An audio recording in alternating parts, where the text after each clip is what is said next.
ফটোশপে কিভাবে আমরা blue effect যে কোনো ফটোকে আমরা ব্লু ইফেক্ট দেবো কিভাবে, তো আজকে আমরা সম্পূর্ণ বাংলা স্টেপ বাই স্টেপ ফটোশপে আজকে আমরা শিখে নেব। তো চলো শুরু করে যাক। সো দেখতে পাচ্ছেন একটা যে কোনো ফটোকে ব্লু ইফেক্ট আমরা কিভাবে দিতে পারি, তো আজকে আমরা সম্পূর্ণ বাংলা স্টেপ বাই স্টেপ ফটোশপে আজকে আমরা শিখে নেব। তো চলো শুরু করে যাক।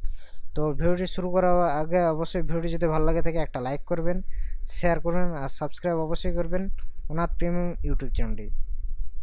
তো কেমন আছেন সবাই? তোমরা অবশ্যই ভালো আছেন, আমিও ভালো আছি। তো আজকের ভিডিওটি শুরু করা যাক। তো দেখতে পাচ্ছেন, তো এটা হচ্ছে আমার normal photo, then before, then after, before and after. এই ডিজাইনটি কীভাবে করেছি আজকে তোমাদেরকে শেয়ার করব। জাস্ট ডিলিট করে দিলাম। এটা আরেকটা আছে আমার, just before and after. So এই ডিজাইনটাও কীভাবে করেছি দুটোকে আমরা শেয়ার করবো আজকে আমরা। তো জাস্ট চলো শুরু করা যাক।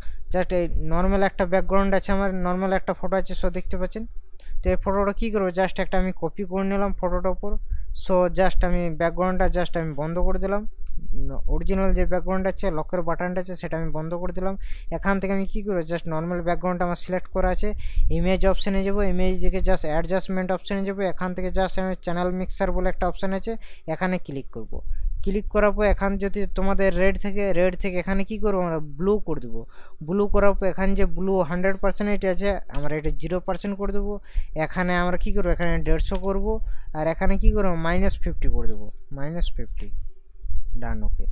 সো যদি এখানে ঠোঁটের কাছে যদি কালারটা যদি আলাদা রকম কালার থাকে, সেই ক্ষেত্রে আমরা কি করব, জাস্ট আমরা এরিজার টুল নিয়ে নেবো। এরিজার টুল নেওয়ার পর এখানে জাস্ট ব্রাশের সাইডে জাস্ট ছোটো করে দিলাম এখান থেকে, ব্যাকেট থার্ড ব্যাকেট। তো এইখানটার কাছে আমি ক্লিক করব। এখান থেকে ক্লিক করার পর এখান থেকে জাস্ট আমরা এখানে হোয়াইট কালার ফিল করে দেবো। এখান থেকে জাস্ট এখান জাস্ট সফট রাউন্ড একটা ব্রাশ নিয়ে নেবো। ব্রাশ নেওয়ার পর এখান থেকে জাস্ট আমি ছোটো করে দেবো এখান থেকে।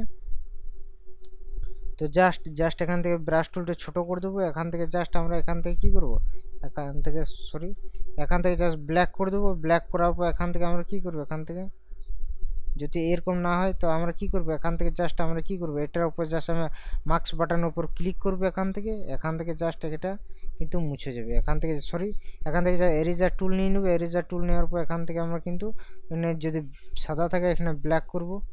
জাস্ট এখানে জুম করে নেবো। জুম করার পর যদি এটা আমি না হয় এখান থেকে, তো দেখতে পাচ্ছেন অটোমেটিকলি আমার কিন্তু ব্যাকগ্রাউন্ডটা মুছে গেল। তো জাস্ট আমি আরেকটা ফটোর মধ্যে আমি জাস্ট ট্রাই করে দেখাচ্ছি তোমাদের। জাস্ট এই একটা ফটো আছে অলরেডি, এই ফটোটা জাস্ট আমি ব্যাকগ্রাউন্ডটা কপি করে নিলাম। একটা কপি করার পর আমি কি করব, এটার উপর জাস্ট অ্যাডজাস্টমেন্ট আছে, অ্যাডজাস্টমেন্ট থেকে ইমেজ আছে, ইমেজ থেকে অ্যাডজাস্টমেন্ট থেকে চ্যানেল মিক্সার বলে একটা অপশান আছে, চ্যানেল মিক্সার উপর চলে এলাম। এখান থেকে রেড থেকে কী করলাম, এখানে ব্লু করে দিলাম। ব্লু করার পর এখানে 0 করে দিলাম। এখানে 150 করব। এখানে -50 করে দেবো, -50। তো দেখতে পাচ্ছেন এখানে ঠোঁটের উপর কিন্তু আমার কালারটা আলাদা রকম আছে। তো এক্ষেত্রে আমরা কি করব, জাস্ট আমরা এরিজার ব্রাশ টুল নিয়ে নেব। এখান থেকে এরিজার ব্রাশ টুল নেওয়ার পর এখানে জাস্ট এটা ক্লিক করলো, আমাদের কিন্তু এটা কিন্তু ঠোঁটের কালারটা আমাদের কিন্তু হেঁটে যাচ্ছে। অথবা যদি আমি এখান থেকে এখান থেকে আর দেখিয়ে দিচ্ছি, ইমেজ অপশানে গেলাম, অ্যাডজাস্টমেন্ট, এখান থেকে জাস্ট চ্যানেল মিক্সার। এখান থেকে আমরা কি করলাম, এখান থেকে যেটা আছে রেড জায়গায় আমরা ব্লু করবো। এখানে জাস্ট আমরা -50 করে দিলাম। এখানে 150 করে দিলাম। আর এটা কি করলাম, এখান থেকে এটা 0 করে দিলাম। জাস্ট ওকে বাটন, ওকে। আর এখান থেকে যদি আমি মার্কস বাটনে মার্কস করে দিলাম। এখান থেকে সাদা থাকলে এখানে কি করবো, আমরা কালো করে দিলাম। এখানে এরিজার টুল নিয়ে নেবো। এখান থেকেও আমাদের কিন্তু কি হবে, এইখানে যদি না হয় তো এখান থেকে জাস্ট আমরা কি করব, সাদা, এখানে সাদা থাকলে এখানেও সাদা করে দেবো। এখান থেকে জাস্ট আমাদের কিন্তু মুছে যাবে। সো দুইটা নিয়মে আমরা কিন্তু কি করলাম, এখান থেকে ব্রাশের সাইডে বড় করার পর এখান থেকে ফেসের মুখটাও আমরা কিন্তু কমিয়ে দিতে পারি এখান থেকে। সো ডান, ওকে। তো কেমন লাগলো আজকের ভিডিওটি ব্লু ব্যাকগ্রাউন্ড এফেক্ট? তো অবশ্যই যদি ভালো লাগে থাকে অবশ্যই লাইক, শেয়ার, কমেন্ট এবং সাবস্ক্রাইব করবেন। তাহলে এরকম নিত্য নতুন ডিজাইন আপনারা শিখতে পারবেন ফটোশপে, টিপস অ্যান্ড ট্রিক। তো চলো নেক্সট টিউটোরিয়াল খুব তাড়াতাড়ি আসবো। ভালো থাকবেন, সুস্থ থাকবেন।